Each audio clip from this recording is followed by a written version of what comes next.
नमस्कार दोस्तों, स्वागत है आपका अपना भक्ति ज्ञान 11 चैनल में। ओम नमो भगवते वासुदेवाय नमः। तो दोस्तों, आज के इस वीडियो में मैं आपके साथ शेयर करने वाली हूँ देवसेवनी एकादशी की व्रत कथा, जो कि पौराणिक कथा होगी। साथ ही हम जानेंगे देवसेवनी एकादशी की शुभ तिथि, शुभ मुहूर्त क्या होगा, व्रत पारण का समय क्या होगा, सब कुछ जानने वाले हैं आज के इस वीडियो में। इसलिए आप हमारे साथ वीडियो में अंत तक बने रहिए। साथ ही हम आपको हरिशयन कराते समय कौन से मंत्रों का उच्चारण करना चाहिए, इसकी भी जानकारी आपको वीडियो के अंत में देंगे।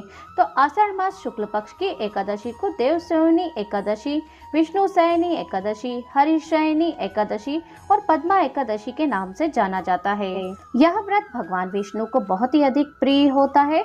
इस दिन भगवान विष्णु 4 महीने के लिए योग निद्रा में चले जाते हैं। कहा जाता है कि इस समय भगवान विष्णु पाताल लोक में राजा बलि के पास निवास करते हैं। जो भी भक्त भगवान विष्णु की सच्चे दिल से, सच्ची भक्ति के साथ, निष्ठा के साथ देवसेवनी एकादशी, पद्मा एकादशी का व्रत धारण करता है, इस दिन भगवान विष्णु माता लक्ष्मी का पूजन कराते हैं, भगवान विष्णु को शयन कराते हैं, 4 महीने के लिए नियमों का पालन करते हैं। इससे व्यक्ति के सभी प्रकार के पाप और ताप सभी नष्ट हो जाते हैं। और जब भी व्यक्ति के पापों का नाश होता है, तभी उसके पुण्य उदित हो जाते हैं। उसके बाद ही सांसारिक सुखों की प्राप्ति होती है। यह व्रत करने वाला व्यक्ति दुख नहीं पाता है। इस दिन पूरी विधि विधान से पूजा करना चाहिए, कथा श्रवण करना चाहिए, भगवान विष्णु को शयन करवाना चाहिए। शयन कराने के लिए मुलायम तकिया, बिछावन, पलंग आदि तैयार करके शयन करवाना चाहिए। इससे भगवान विष्णु अपने भक्तों पर अति प्रसन्न होते हैं, अपने भक्तों के सारे कष्ट दूर कर देते हैं। सुख समृद्धि का आशीर्वाद देते हुए, भगवान का नाम लेते हुए इस दिन आपको कुछ न कुछ अपने सामर्थ्य के अनुसार दान अवश्य करना चाहिए, जिससे भगवान विष्णु के वैकुंठ धाम की प्राप्ति होती है। तो आइए जानते हैं देवसेवनी एकादशी का शुभ मुहूर्त, शुभ तिथि क्या है, व्रत पारण का समय क्या होगा। देवसेवनी एकादशी तिथि का प्रारंभ होगा 16 जुलाई मंगलवार को रात में 8:34 से और इस तिथि का समापन होगा 17 जुलाई 9:03 पर ये समाप्त हो जाएगी। तो 17 जुलाई बुधवार को सभी भक्तजन व्रत रखेंगे और व्रत का पारण 18 जुलाई को किया जाएगा। व्रत का पारण जो कि हरिवासर समाप्त होने के बाद ही करना चाहिए। हरिवासर का समय रहेगा द्वादशी तिथि का पहला चौथाई हिस्सा हरिवासर का होता है। इसे छोड़कर व्रत का पारण करना चाहिए। 18 जुलाई गुरुवार द्वादशी तिथि पर सुबह 5:35 से 8:21 तक सभी भक्तजन व्रत का पारण करेंगे। इस व्रत का पारण जौ के चूर्ण से करना चाहिए। अगर ये संभव ना हो पाए तो तुलसी दल या जल या फल से आप व्रत का पारण कर सकते हैं। तो चलिए अब हम जानेंगे देवसेवनी एकादशी व्रत कथा। तो प्रेम से बोलिए भगवान विष्णु की जय, माता लक्ष्मी की जय, एकादशी माता की जय, भगवान श्री कृष्ण की जय, सभी देवी देवताओं की जय। धर्मराज युधिष्ठिर ने कहा, हे केशव, आषाढ़ शुक्ल एकादशी का क्या नाम है? इस व्रत के करने के लिए क्या विधि है और किस देवता का पूजन किया जाता है? श्री कृष्ण कहने लगे, हे युधिष्ठिर, जिस कथा को ब्रह्मा जी ने नारद जी से कहा था वही मैं तुमसे कहता हूँ। एक बार देव ऋषि नारद जी ने ब्रह्मा जी से इस एकादशी के विषय में जानने की उत्सुकता प्रकट की। तब ब्रह्मा जी ने उन्हें बताया, सतयुग में माधंता नाम का एक चक्रवर्ती सम्राट राज्य करते थे। उनके राज्य में प्रजा बहुत ही ज्यादा सुखी थी, किंतु भविष्य में क्या हो जाए यह कोई नहीं जानता है। अतः वे भी इस बात से अनभिज्ञ थे। उनके राज्य में शीघ्र ही भयंकर अकाल पड़ने लगा। उनके राज्य में पूरे 3 वर्ष तक वर्षा न होने के कारण भयंकर अकाल पड़ा। इस अकाल से चारों ओर त्राही त्राही मच गई। धर्म पक्ष के यज्ञ, हवन, पिंडदान, कथा, व्रत आदि में कमी हो गई। जब मुसीबत पड़ी तो धार्मिक कार्यों में प्राणी की रुचि कहाँ रह जाती है। प्रजा ने राजा के पास जाकर अपनी वेदना की दुहाई दी। राजा को इस स्थिति को लेकर पहले से ही दुखी थे। वे सोचने लगे कि आखिर मैंने ऐसा कौन सा पाप कर्म किया है जिसका दंड मुझे इस रूप में मिल रहा है। फिर इस कष्ट से मुक्ति पाने का कोई साधन नहीं होने के उद्देश्य से राजा सेना को लेकर जंगल की ओर चल दिए। वहां विचरण करते करते एक दिन वे ब्रह्मा जी के पुत्र अंगिरा ऋषि के आश्रम में पहुंचे। उन्हें साष्टांग प्रणाम किया। ऋषिवर ने आशीर्वाद देते हुए कुशल क्षेम पूछो, फिर जंगल में विचरने व अपने आश्रम में आने का प्रयोजन जानना चाहा।